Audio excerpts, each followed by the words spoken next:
Hi, I'm Patrick. And I'm Liv. And today we're at the Chicago Auto Show to check out Honda EVs. And the first EV that we're going to check out is the world famous Motocompacto. It's right below me. Let's see if we can tell. It's the reason we're wearing helmets, so let's go.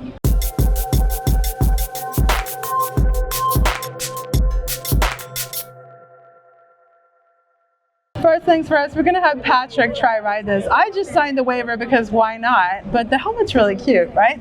Okay, are you ready? Dorky on me, I think. No, I think it's But by the way, coming up, we're going to check out the Prologue. So stay tuned for that. You can skip forward, but we're going to try this first. I don't know why we're doing this first. Injuries. Yeah, maybe we won't get to the Prologue. Yeah, let's see. Oh. The best kind of peer pressure. Our friend Murchie, you might have seen his videos. He's worked with Out of Spec as well in the freezing cold Chicago weather. We suckered him into doing it too. Yes, Woo! I did. Yes, we did. You're doing it. I didn't realize you were holding a camera. I am. I know it's no very mic, little. but all right. you can, we'll just pretend you're saying something. What? Let's go. Your kickstand is going to be under your left pedal there. Yeah. There we go. Perfect. All right. On your left-hand side, you're going to have the brake like a bicycle. Right. Little bell also is over here. And then on the right-hand side is going to be your throttle. So because you're in gear 2, that means that when you press this throttle, you're going to go automatically. Okay. If it were in gear 1, you would have to kickstart and then okay, I like this. But you got it. It can get up to 15 miles per hour. Okay. Because of the distance here, it goes up. I think I've done about 11. So if you're going to go crazy, you can shoot for 11. Yeah, have fun out there. All right, Any we'll other give it a questions, try. I'm happy to answer them. You guys got this. Do you know CPR? I do, actually. And where's the AED? I should always know where that is. Somewhere Right around the here. corner. It's right around the corner. Okay. All right, you got this. Oh, we are. I'm winning. Whoa, that's some good speed. Okay.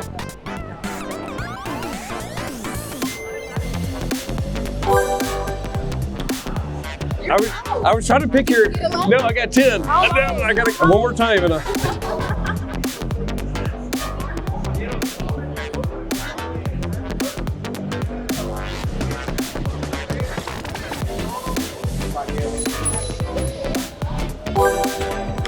I hit 11. This is so fun.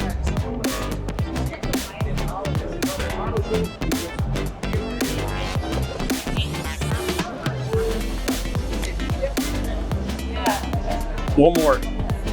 I can't stop.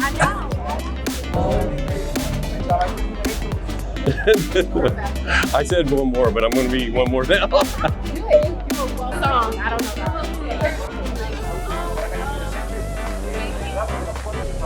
Okay, that was super cool.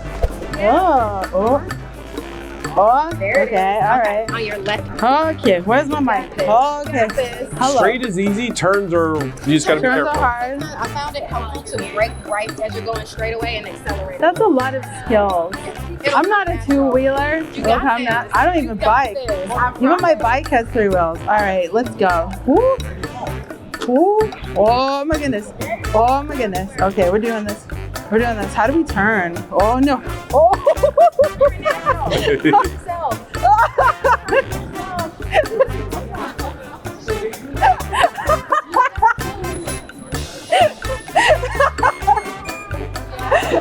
You're doing great. Now turning. Oh.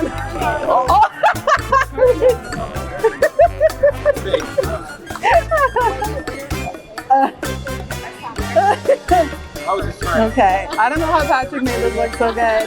Maybe it said his bike has 2 wheels, but let's try. No, oh no. Oh, I think that's good. That's probably good. That's okay. We can put training wheels on it. Look, I tried it, okay? I see, oh no. Just keep going. I'm gonna keep going straight. So, you had the best to the worst. Now let's go look at the Prologue. We forgot, before we get to the Prologue, we need to give you some specs about the Motocompacto. First of all, it's $995. You can get it from like Honda dealers. Weighs 41 pounds. Top speed is about 15 miles an hour. It has about 12 miles of range, and I believe it recharges in about 3.5 hours. So Very cool little thing. I think the perfect application for this would be to put it in the back of your EV, whatever it is, if it's a Prologue or something else. And then like when you're charging, you know, like go zip into town or go to get a burrito. Just try it out in a parking lot first. Because if you're like me, you're going to need some training wheels. and full disclosure, if you guys don't know, like Liv normally has a recumbent trike. I'm used to 3 wheels. Used to 3 wheels down low. So I'm proud of you for giving it a try. It was fun. Impromptu. I thought it was pretty wobbly. But okay, let's go check out 11 miles an hour. Dang, Murchie beat you. Did he? I think so. I thought he said 9. Oh. We'll see. Find We'll out. check. Yeah. But anyways, we're going to go check out the Prologue now. Here we go.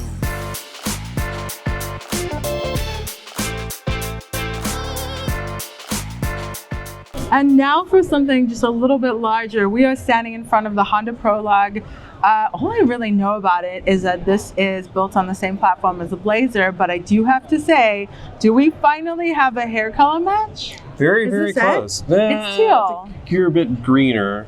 One day. But anyways. I can keep dreaming. But you have a lot to share about this car, I think so, before I forget. Now, we do want to say, like, we covered CES, and Honda was there. They revealed some prototypes that are far down the road. Who knows what's going to come of those. But this is actually going on sale very, very soon.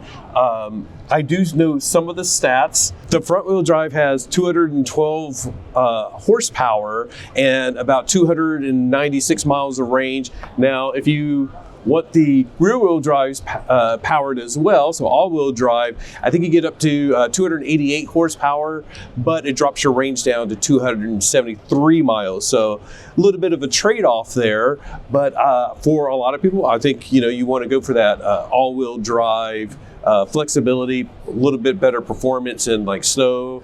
Those type of things. The price range is going to range from like $49,000 to the base like front-wheel drive version, all the way up to about $60,000 for a loaded all-wheel drive. So it's very competitive with a lot of the stuff that's out there, like the Mach-E, for example. But it's from Honda. So if you're a Honda fan, it's going to have that Honda influence on it. Before we get in, I'm going to throw Liv for a loop. I want to show you this.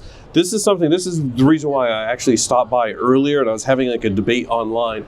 A lot of companies are doing offering free Electrify America charging for 3 years, which I think is actually a bad idea, because people sort of they buy a car, they think, wow, this is great. I'm going to get 3 years of fast charging. I don't even have to charge at home. Well, for us, we think one of the best advantages of having an EV is being able to charge at home. It just makes things so much simpler. And although that free charging at EA might sound good, if you have to wait 20 or 30 minutes for it to charge while you're doing that, that might not be that great. And if you're in places like Las Vegas or Southern California, a lot of the chargers are full, so you have to wait before you can even plug in. The real advantage to an EV is charging at home, and Honda is helping with that. They will pay to get a wall-mounted charger installed, or you can get a portable charger and charging credits, or if you don't have access, like if you live in a condo or something like that, you can just do the public charging credits. But if I were you, if you're looking at the Honda Prologue, look at doing the wall-mounted charger. You still get a little bit of charging credits, not as much as if you go down here. I think that's like $750 of charging credits. So slight deviation. Sorry to throw that in there, but I think this is actually fantastic. GM and Chevy, they do something similar, but this is really cool to see. Let's take a look inside. When we looked at this previously, it felt very like Blazer-like, and it still does. So it's not like a Lyric or something like that. That's basically also on the same platform where you have the sort of premium materials. This is like Honda level quality, but I think it's going to be like well built, well laid out. I'm going to try to get a little bit closer so I can reach the pedals. I don't know if I'm allowed to turn it on, but I'm going to go ahead and hit the power button. No. Oh no, it's coming on. No key found though. So it's not going to let me turn it on.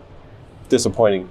But overall, fairly roomy. The center console is relatively wide, even though it doesn't need to be. There's some storage underneath as well, so that's cool. We have the side-by-side cup holders. I can't show you anything on the screen. They do have a knob like the Mach-E does, but it's a very small one.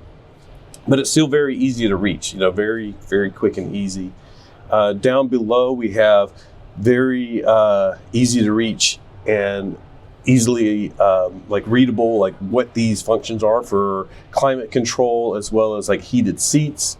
The other thing that I would note about this is there's a lot of piano black over here, which I don't think you'll notice the fingerprints on the buttons because they have like images and looks like little LEDs built in as well. But across the board, across the dash, there is quite a bit of piano black. I do notice we have this very nice sunroof up here that opens up. I'm getting a lot of light in from the spotlights above. So if you're out in the sunny day, it means you're going to get a lot of sun, which can be a very good thing. Bose sound system, we have some speakers up here, speakers down into the door. Overall, it feels very Honda-like to me.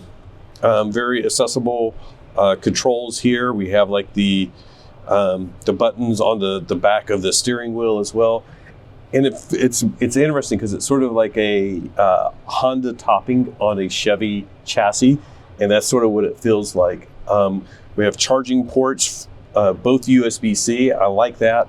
A lot of cars are doing USB-A and USB-C. Like, let's just go full bore, make everything USB-C. Easily adjustable vents. Some EVs are now switching to let's adjust the vents with the touch screen, but I like the fact that it's very easy to reach these. And one little note, like to close the vent, it's like a click notch. Little detail like that just makes it feel a little bit, I wouldn't say premium, but it's just more logical. It reminds me of Audi. They do that too. Audi does that as well. So very comfortable.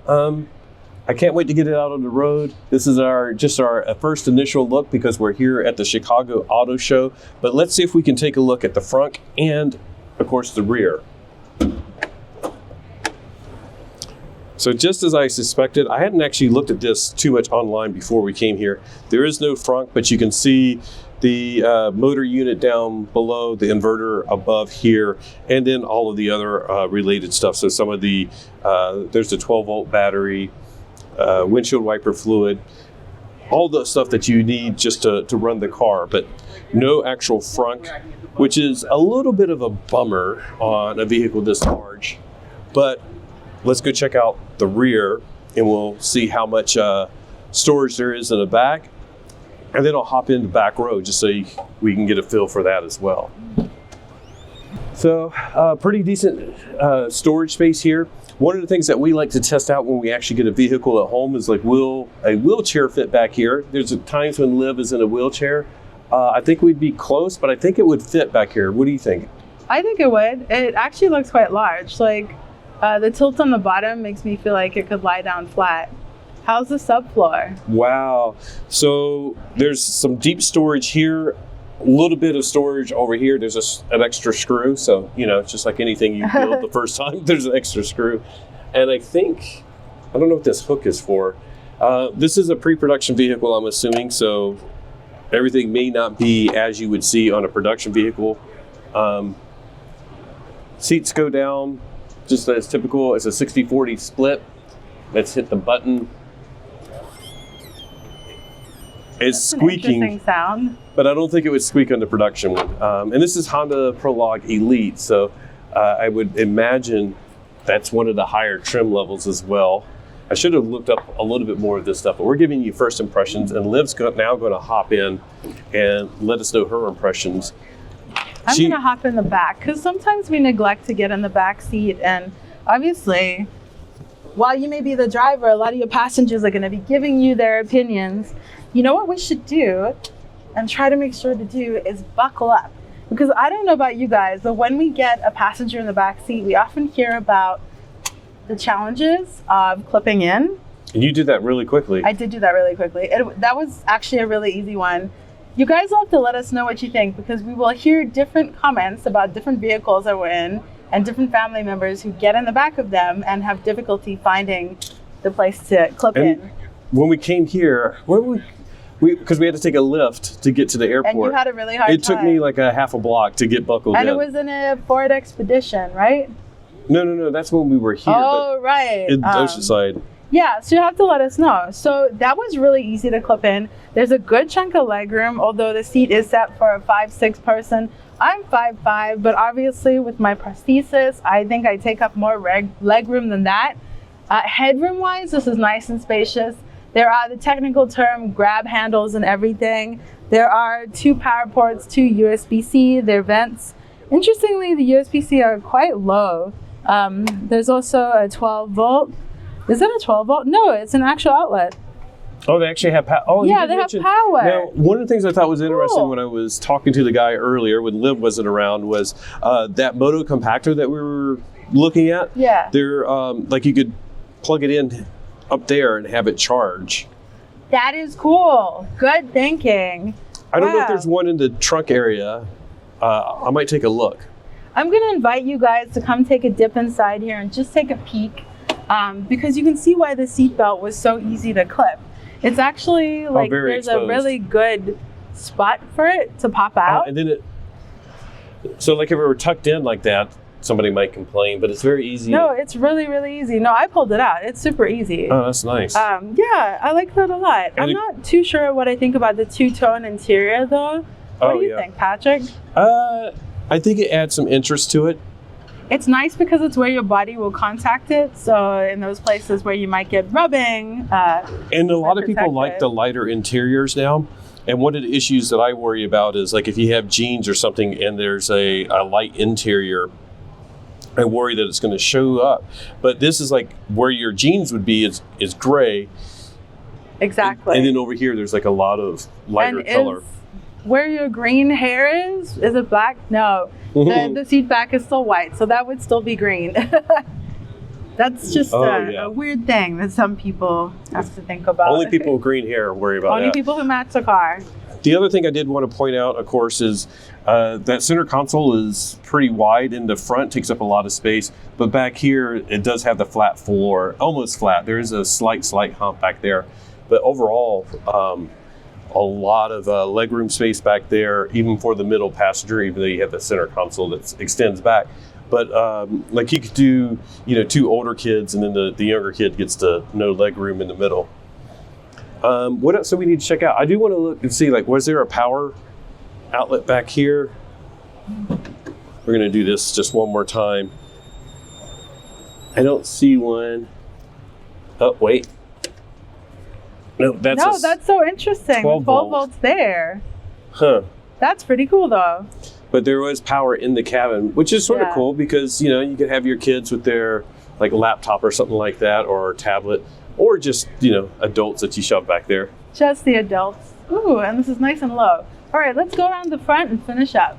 I really like how this looks. This is a really simplistic front. We have these really simple straight light bar headlights. Obviously no grille, but we have the demarcation of this black trim on the front and the piano black, and then this beautiful teal, and then this sort of like grille-like feature. But it's really simplistic, slightly ornate, but in a really clean, simple way, which I feel like really fits with the Honda vibe. You let us know what you think. I think this looks really good, and of course I'm partial to the color. Yeah, the color is great. I like the wheels. They have a little bit of interest, and I bet they have some good aero. They're doing a lot of the same thing, like down low, down here. They use black cladding. It is like piano black to make it look thinner.